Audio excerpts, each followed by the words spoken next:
Dios lo bendiga, iglesia. Estamos aquí una vez más. Vamos a alabar el nombre que es sobre todo nombre. Él es todopoderoso. Acompáñenos con sus palmas ahí donde está y decir que Él es todopoderoso. La única razón de mi adoración eres tú, mi Jesús. El único motivo para vivir eres tú, mi Señor. Mi única verdad está en ti, eres mi luz y mi salvación. Mi único amor eres tu Señor, y por siempre te alabaré. Y tú eres todo poderoso, tú eres grande y majestuoso, tú eres fuerte, invencible, y no hay nadie como tú. Tenemos un Dios todopoderoso. Vamos, alábale.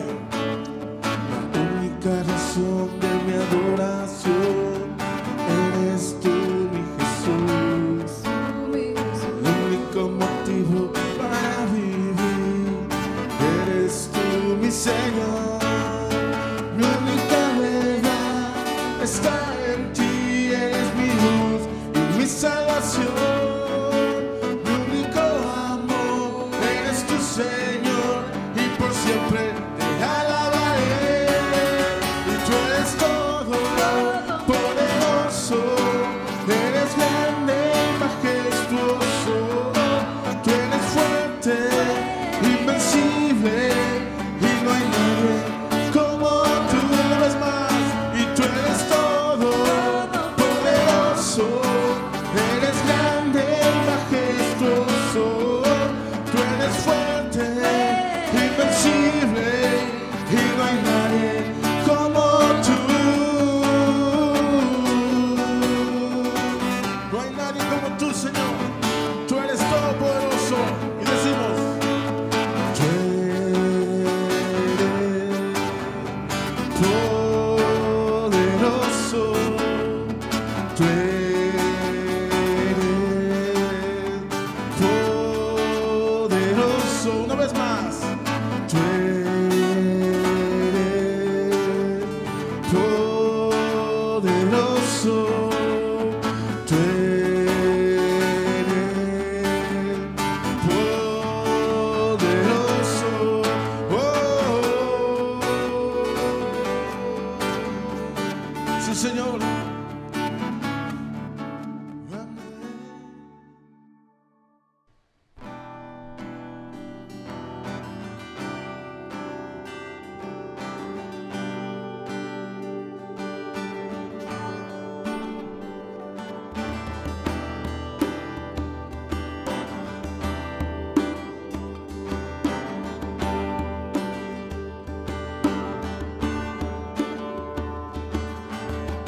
Cubiertos por tu sangre,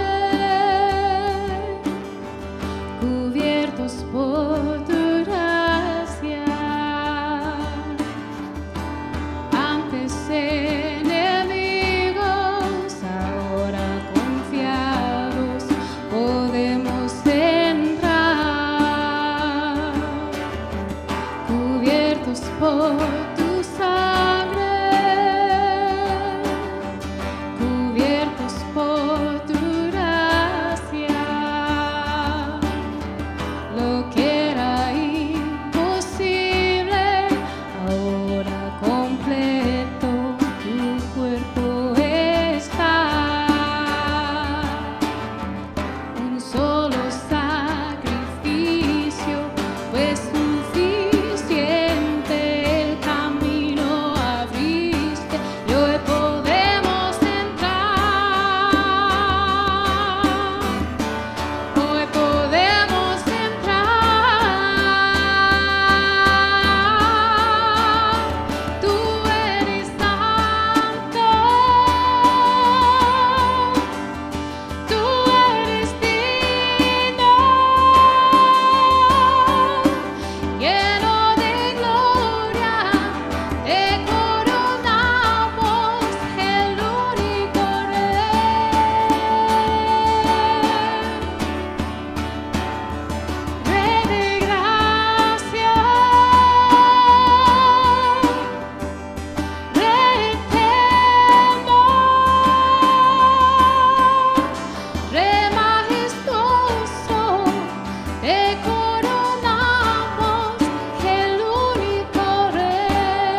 Bienvenidos familia y amigos de Cedar Mill en español. Les saluda el pastor Rubén Castro.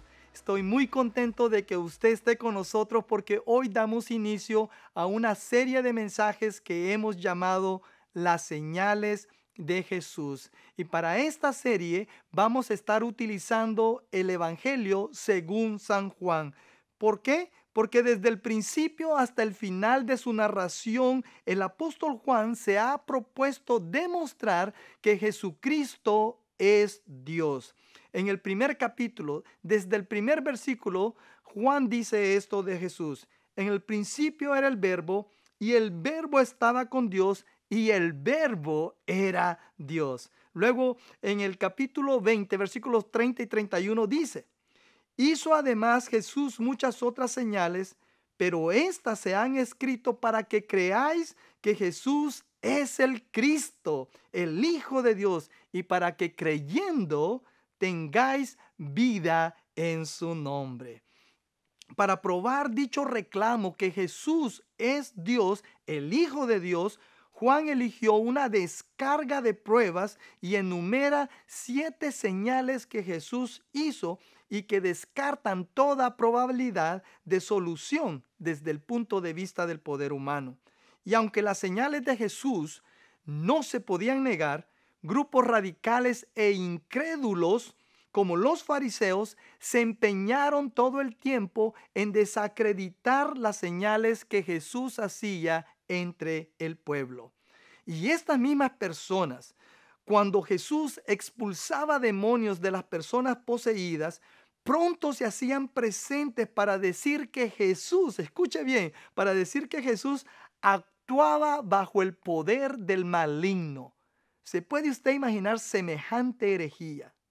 Y cuando los fariseos habían logrado envenenar la mente, envenenar la fe de los judíos y cegarlos ante las señales de Jesús, nuestro Señor Jesucristo les propuso usar una lógica más fácil para juzgarlo a él.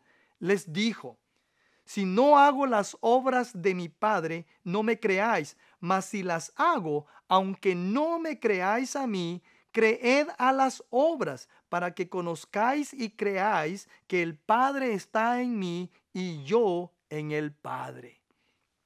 Estas señales que Jesús hizo y que estaremos estudiando las siguientes semanas fueron para que la gente creyera que Él es el Salvador del mundo y para que en su nombre pudiésemos tener perdón de pecados y vida eterna.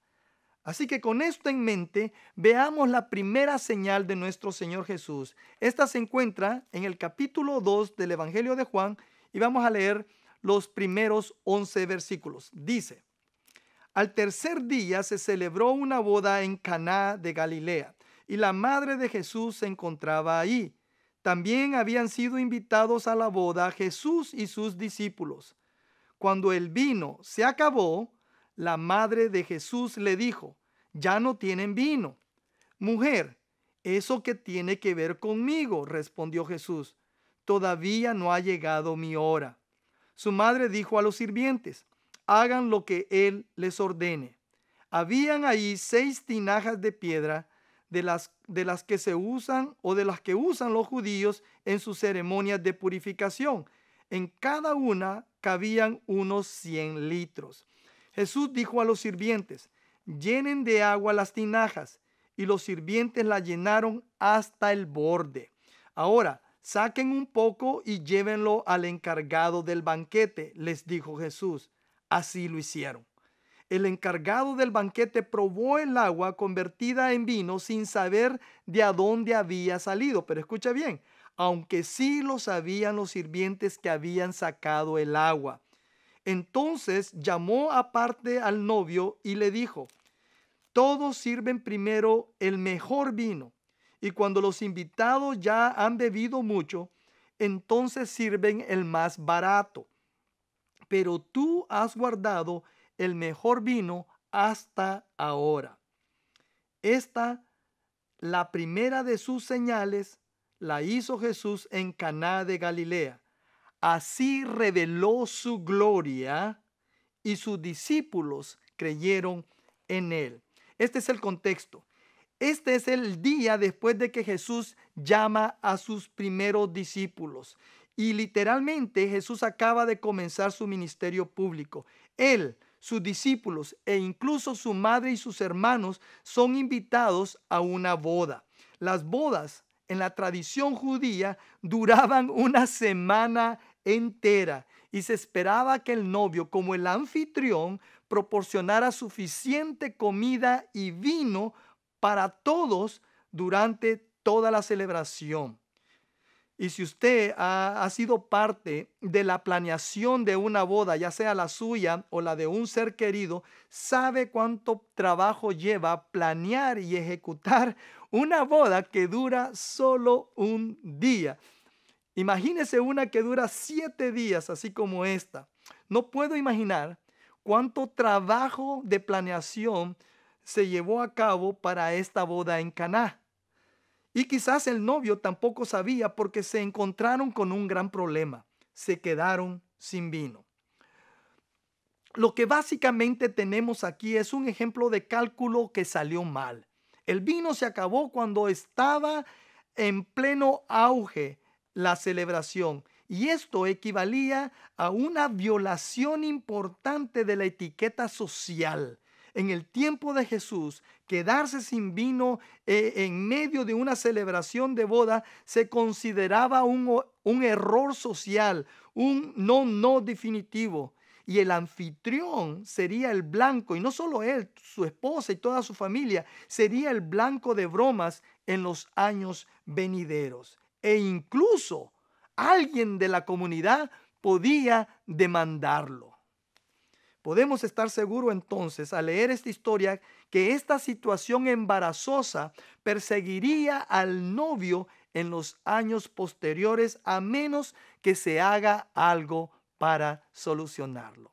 Le pregunto, ¿alguna vez estuvo usted en una celebración de boda donde sucedió algo vergonzoso?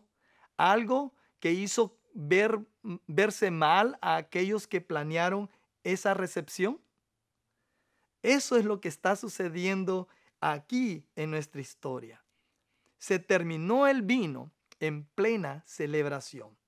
¿Qué pasó después? Bueno, la madre de Jesús también está presente en la boda y parece que es una de los que están sirviendo. Y cuando se entera que se le acabó el vino, se acerca a Jesús a pedirle que haga algo al respecto. Fíjese, esta es la primera mención en el Evangelio de Juan acerca de María, y nos da una idea que ella tenía una sospecha, tenía una idea acerca del poder de Jesús. Sabemos por los otros evangelios que María tenía la costumbre de reflexionar profundamente sobre su hijo. Pero pareciera aquí que Jesús no responde positivamente a la petición de su madre. Jesús le dice: mujer, ¿eso qué tiene que ver conmigo? Ahora, antes de entrar al punto principal de la historia, quiero hablar sobre la conversación de Jesús con su madre aquí, porque puede ser fácil que entendamos mal. Algunas personas han pensado que Jesús está mostrando una falta de respeto con su madre y que él está siendo duro en su respuesta con ella. ¿Es esto cierto? No, de ninguna manera. El hecho es que a menudo Jesús se dirigió a las mujeres con ese término, mujer. Ahora, es cierto que era inusual en los días de Jesús usar esta forma de hablar cuando uno se dirigía a su propia madre. Pero parece que Jesús hace esto para minimizar su relación familiar. ¿Recuerdan en una ocasión cuando Jesús está enseñando y le dicen que su madre y sus hermanos están afuera buscándolo porque se avergüenzan de él, de que él se esté llamando el Mesías? Y él le dice a la gente: ¿quiénes son mi madre y mis hermanos? ¿No son aquellos que hacen mi voluntad? En otras palabras, en este caso, en lugar de ser visto como grosero, esta era la forma en que Jesús se distanciaba de su conexión familiar. La respuesta de Jesús a María también nos dice que Jesús no está controlado por nadie. La voluntad a la que Él está sujeto es la voluntad de su Padre eterno. Ni siquiera su madre tiene un derecho privilegiado sobre Él. Las acciones de Jesús van a ser regidas por la hora establecida por Dios y no por el tiempo ni por ninguna persona en la tierra. Pero lo lindo que podemos apreciar aquí es la respuesta de María, la cual refleja tremenda humildad y el carácter que ella exhibió durante 30 años, desde aquel momento en que el ángel Gabriel se le apareciera y le anunciara que había sido escogida para ser la madre del Mesías. Y ella pronunciara aquellas palabras: que Él haga conmigo como me has dicho. Aquí María les dice a los sirvientes: hagan lo que Él les ordene. Qué bonito paralelo, ¿no es cierto? Ahora, ¿cuál es la importancia de la señal? Aquí vemos al Señor Jesús por su propia cuenta eligiendo hacer algo con respecto al vino. ¿Qué es lo que hace? Jesús hace que los sirvientes llenen las 6 tinajas de piedra con agua, las cuales normalmente, nos dice el texto, se usaban para los ritos de purificación judía. Y una vez que los hubieron llenado hasta el borde, Jesús les ordena que saquen un poco y que se lo lleven al mayordomo principal. ¿En qué momento preciso ocurre el milagro? No se nos dice en el texto, pero una vez que el agua llega al mayordomo, aparentemente ya se ha convertido en vino.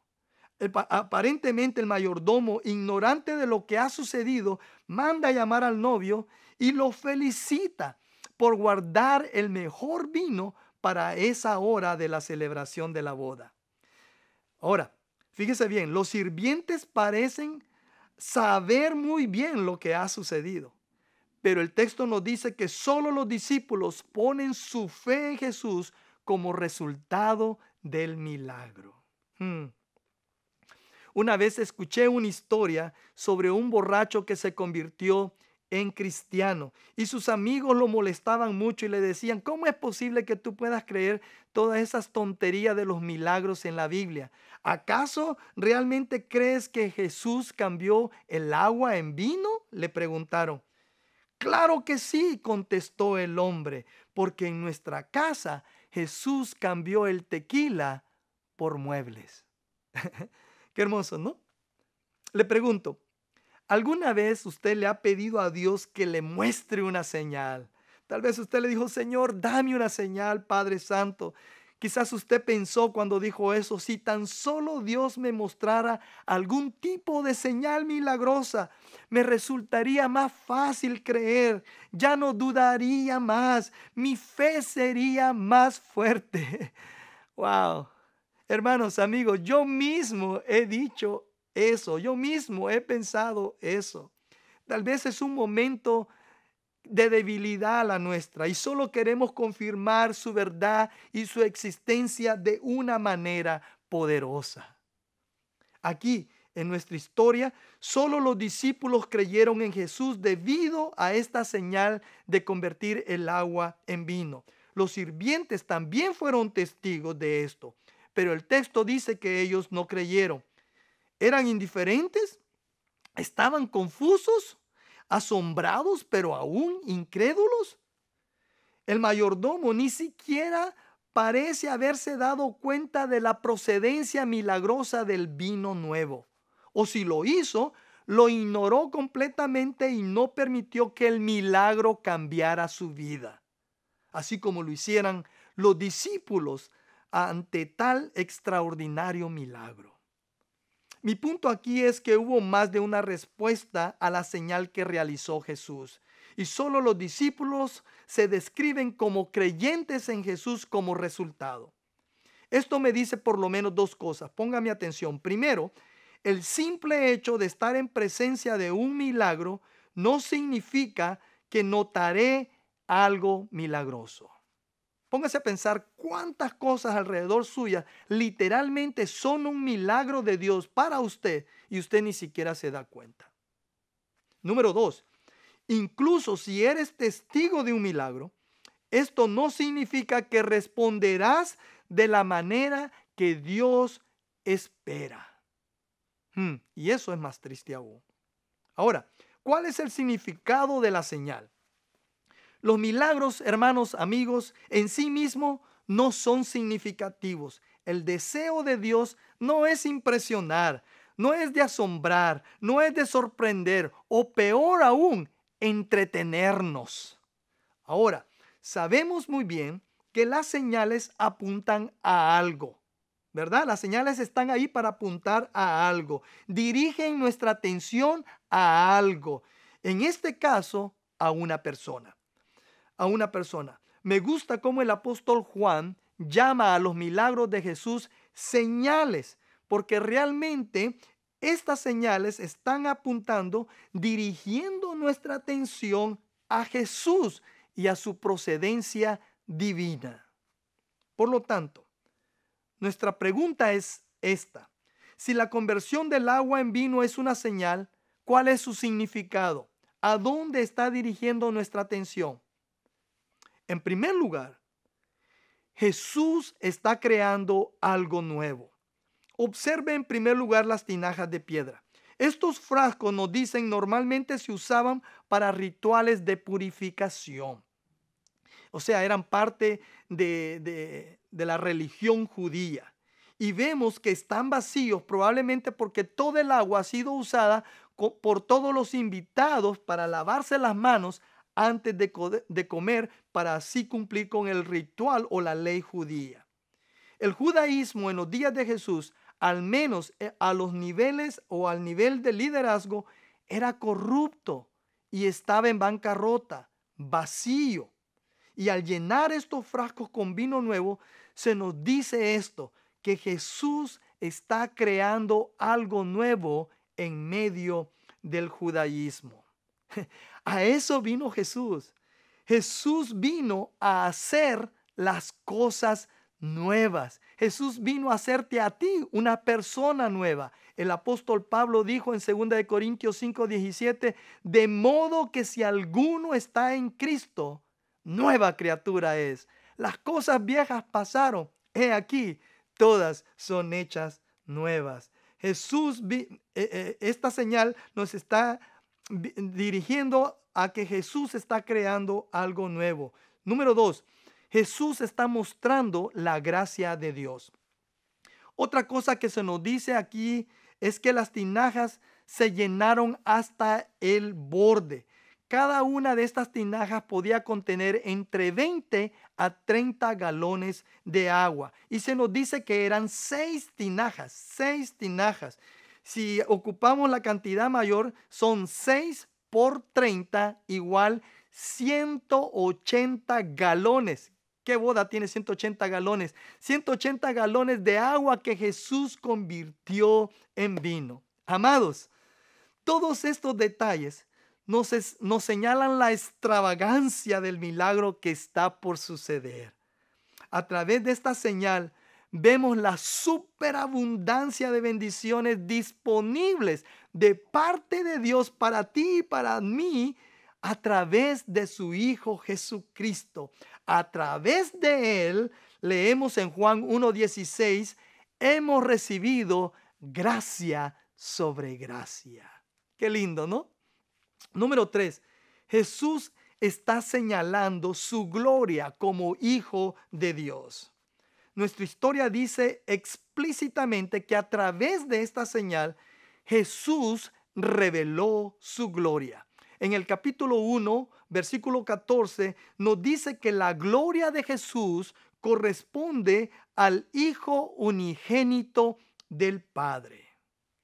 Esto nos señala la relación de Jesús con su propio Padre Celestial. Esto quiere decir que usted y yo podemos confiar en Jesús para revelarnos quién es el Padre, para ayudarnos a conocer a Dios. Un propósito claro de los milagros era autenticar el carácter y la persona de Jesús y su relación con su Padre eterno. Al revelar su gloria a través de esta señal, Jesús revela quién es Él y quién es el Padre, su Padre celestial. Como alguien dijera, el hecho revela al hacedor. Luego Jesús dice esto en nuestro texto: mi hora aún no ha llegado. Cuando su madre le dice que no hay más vino, Jesús dice, todavía no ha llegado mi hora. ¿Qué quiere decir Jesús con hora? Si echamos un vistazo rápido a Juan 17, versículos del 1 al 5, podemos vislumbrar, podemos echar un vistazo a qué se refiere Jesús con esta palabra que dice hora. Juan 17 es un pasaje que muchos llaman la verdadera oración del Señor, porque es una oración que personalmente Él eleva a su Padre en vez de una oración que se la da a sus discípulos para que ellos la oraran. Lo primero que dice en esta oración es esto: Padre, ha llegado la hora. Glorifica a tu Hijo para que tu Hijo te glorifique a ti, ya que le has conferido autoridad sobre todo mortal para que Él les conceda vida eterna a todos los que les has dado. Y esta es la vida eterna, preste atención, que te conozcan a ti, el único Dios verdadero, y a Jesucristo, o sea, a Él, a su Hijo, a quien tú has enviado. Yo te he glorificado en la tierra y he llevado a cabo la obra que me encomendaste. Ahora, Padre, glorifícame en tu presencia con la gloria que tuve contigo antes de que el mundo existiera. Cuando Jesús habla de su hora, se está refiriendo a su viaje al Gólgota, al Calvario. Se está refiriendo a su viaje a la cruz. Una vez que Jesús revelara su gloria a través de la primera de sus señales, esta que estamos viendo, esa hora había llegado. El Evangelio de Juan vincula esta señal, este milagro que estamos viendo con la cruz, así como todo lo que sucede en medio de estos dos eventos. Al ir a la cruz y ser levantado de la tumba, al dejar esa tumba vacía, Jesús es glorificado y Dios se da a conocer. ¿Cómo debemos usted y yo responder ante esta señal de Jesús? El objetivo de esta señal, de este milagro de Jesús, es de que su gloria pueda ser revelada y que usted y yo podamos poner nuestra fe en Él como nuestro único y suficiente Salvador personal. El propósito de este milagro es dirigir nuestra atención a la persona de Jesús y apartar nuestros ojos lo más rápido posible para ver a Jesús con ojos de fe, con ojos de asombro y de confianza, sabiendo que al poner nuestra mirada en Él, estamos también poniendo nuestra fe en nuestro Padre Celestial. Estamos poniendo nuestra fe en Dios mismo. Entonces, ¿cómo respondemos a esta señal de Jesús? ¿Lo racionalizamos como lo hizo el mayordomo? ¿Reaccionamos con asombro pero sin creer como lo hicieran los sirvientes? ¿O respondemos con fe como lo hicieran los discípulos? Yo estoy seguro que usted sabe cuál es la respuesta. Amada iglesia, queridos amigos, escúchenme bien lo que voy a decir. El mayor milagro aquí no es convertir el agua en vino. No, el mayor milagro es la fe de los discípulos. El acto de poner nuestra fe en Jesucristo es más sorprendente que todos los milagros y las señales juntas. Escúcheme bien. Hay lugares en los evangelios donde Jesús no hizo milagros debido a la incredulidad, a la falta de fe de las personas en ese lugar. Por el otro lado, hay otros lugares en los evangelios donde la fe precede a los milagros de Jesús. Así como la mujer que fue sanada con el simple hecho de tocar el manto, el borde del manto de nuestro Señor Jesús. Amada iglesia de Cristo, estimado amigo, cada uno de nosotros debería de estar siempre más interesado en buscar más a Jesús que en buscar sus milagros. Las señales que Jesús hizo fueron para que creyéramos que Él es el Salvador del mundo, el Hijo de Dios. Es más, el apóstol Juan dijo que hizo además Jesús muchas otras señales, pero estas, incluyendo esta que estamos viendo, que es la primera, pero estas se han escrito para que creáis que Jesús es el Cristo, o sea, el Mesías, el enviado de Dios, el Salvador, el Hijo de Dios, y para que creyendo tengáis vida en su nombre, porque solo en Jesucristo hay salvación, hay vida eterna. Déjame decirte a ti, querido hermano, querida hermana en Cristo que me escuchas, esta historia para ti es para que tú pongas para que tu fe crezca mucho más, para que tu fe sea inquebrantable, para que tú puedas reconocer la abundancia de bendiciones que hay en Jesucristo, para que tú puedas ver la generosidad en su amor, en su gracia y en su misericordia de nuestro Salvador. Que cuando tú llegas a Él en oración, tú puedas estar convencido que Él tiene compasión de ti.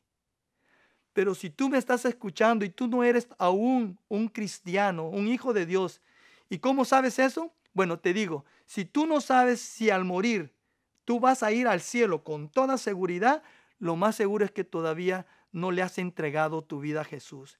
Y si tú eres esa persona, esta historia quiere decirte, es más, Dios te está diciendo a través de esta historia, a través de este milagro de su Hijo Jesucristo, que quiere que tu respuesta sea igual a aquellos que seguían a Jesús, a los discípulos de Jesús. Ellos fueron los únicos que creyeron resultado de este milagro.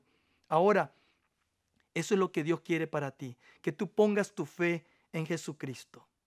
Y si ese es tu deseo, voy a hacer una oración y quiero que tú la repitas. La oración no es mágica, pero si tú la dices con toda tu fe a Dios, Él te va a escuchar y la va a aceptar y te va a contestar esa oración.